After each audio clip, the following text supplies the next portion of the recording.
Hey there everyone, welcome back to Richie's Rap Review. Today we're going to be talking about the possible end of the Internet Money label, as most of the artists once signed to IM are not releasing music under the Internet Money Records label anymore.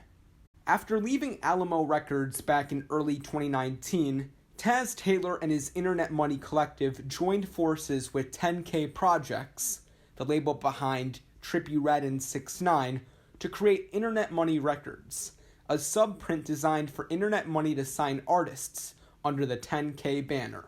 This deal also allowed Internet Money to release music into the mainstream as Internet Money, giving this team of producers a chance to be the artist instead of producing for artists. Over the next few months, Taz Taylor began to sign a lot of artists to the label.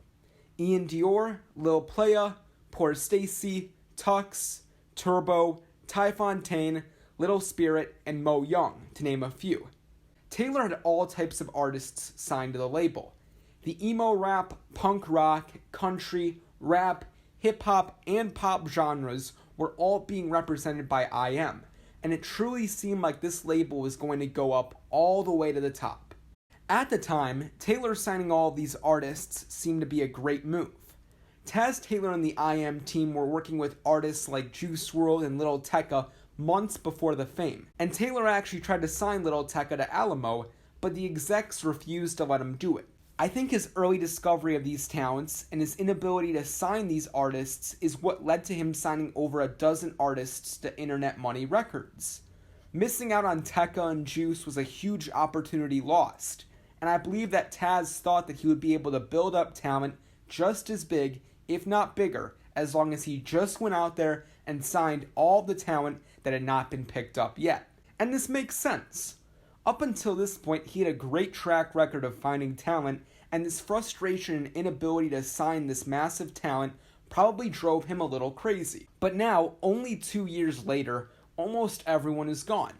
Ian Dior, Poor Stacy, and Turbo's music is now released by 10K, whereas Lil Playa, Ty Fontaine, Mo Young, and Tux are all independent. Dro Kenji's old music was recently repackaged into EPs released by UMG, and Little Spirit hasn't released music in months, so we're not entirely sure what's going on with him. Now, to be honest, I don't think that the end of the Internet Money label is a bad thing.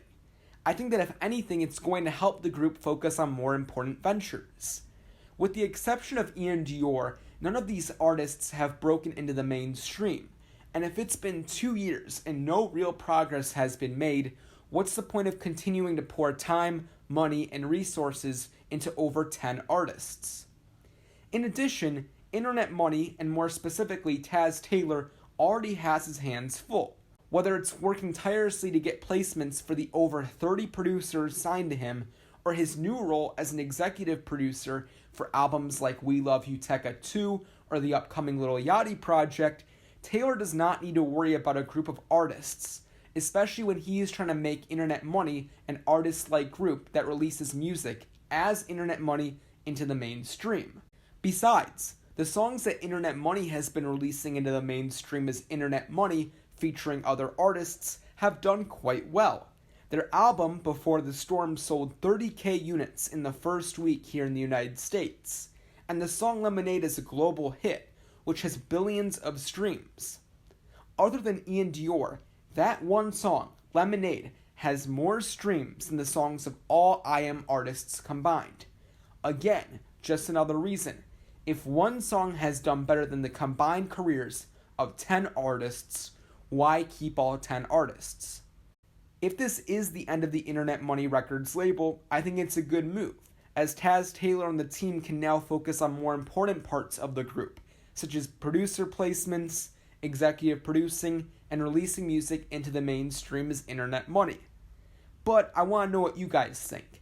Is this the end of the Internet Money Records label? Is it a good move to end the label and kind of go back to their roots in a way? Do you think that the previous mentioned artists will have a career revival without IM, or will they slowly fade into irrelevance? Again, make sure to like, comment, share, and subscribe, and I'll catch you all next time with some more rap and hip-hop coverage.